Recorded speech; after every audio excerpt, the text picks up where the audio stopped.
Brett Pontecorvo here at Livekeyboardist.com, and today we are having a look at the APC Mini. We're going to do a brief review and just kind of answer the question, is this a good little keyboard for you to be using? If you haven't already, click that like and that subscribe button. Do so now, and without further ado, let's have a look. So, this is the Akai MPK Mini, and as you can see, it is pretty small, which is not the worst, but it's also pretty light. So sometimes I wonder how long this is actually going to last me. So basically, we got some super simple features. We've got a built-in arpeggiator.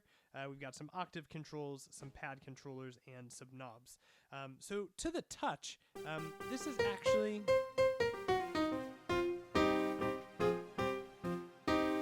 not the worst to play, but it's not weighted. It truly is sort of like a synth action keyboard here, and since it's small, I would say if you are going to be using this to play leads or synth parts, maybe that's cool, but I feel like this kind of really shines best if you're trying to create something on the go or you're away from your studio. I actually have gotten a ton of use out of bringing this little MPK Mini to my students' houses so that we can kind of work on playing lead synth lines on an actual synth rather than on a piano or whatever it is that we're practicing on. So in terms of like this being one of your like main creating devices, I'm going to say probably that's not for you. One thing that is really nice, though, is it has this joystick up here, as opposed to the double, mod wheel and pitch bend thing. So it gives you a little bit of control and playability where you're...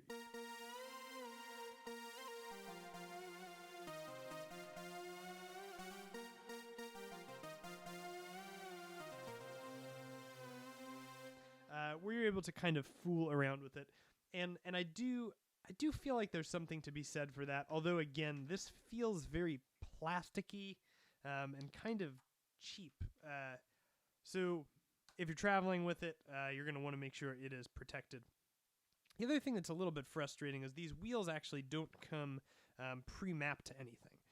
So if you were hoping for sort of a controller situation, this is not it either. But one of the areas where this does shine, and something that I've really been enjoying about it, is that it has a built-in arpeggiator that can be synced to Ableton's clock, so that if you're playing something, this is the built-in arpeggiator here, and I go to change Ableton's tempo, it will change right along with it. It's got a couple of different arpeggiator patterns. It allows you to set the octaves kind of by holding down this arpeggiator key and pressing some of these keys over here. So it's pretty easy to use, but again, am I going to use that in performance? Probably not. I think it would be more beneficial to have it sort of programmed out within Ableton, although for kind of playing around and creating, it's maybe not so bad. It's got a couple of different banks here of programs so that you can assign different presets if you have a different setup that you like, which is quite nice. And it's got the full level, so if you were using these to play drums, you definitely could.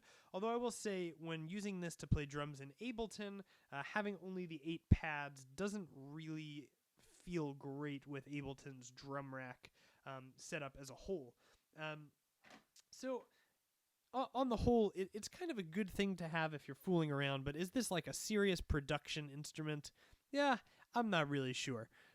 It comes with this software here, which will allow you to change what it is sending out, which I actually think is really important. So you probably could cover a decent amount of ground with this if you really thought about it, but you're definitely going to be putting in the work to get this to function. So perhaps as a secondary controller to play some lead sounds, this might be an option for you, but otherwise I'm not really 100% sure. The other thing that I think is noteworthy is it does come with a sustain port on the back. So if you were trying to record something and you're just not at your house, this would be an option. You could record a track with this, but again, 2 octaves, super limited. Doesn't feel great. I have been loving it, like I mentioned, for bringing to students' houses and allowing them to kind of have that hands-on feeling and beginning to be exposed to Ableton as a keyboard player. So I would say overall, do I recommend this? Probably not. I would say no. But if you need something that's reasonably priced and okay to kind of travel around with, that has some basic functionality, I would say absolutely. Make sure that you are plugged in with me so you can stay up to date with everything that is happening, and I will see you next week.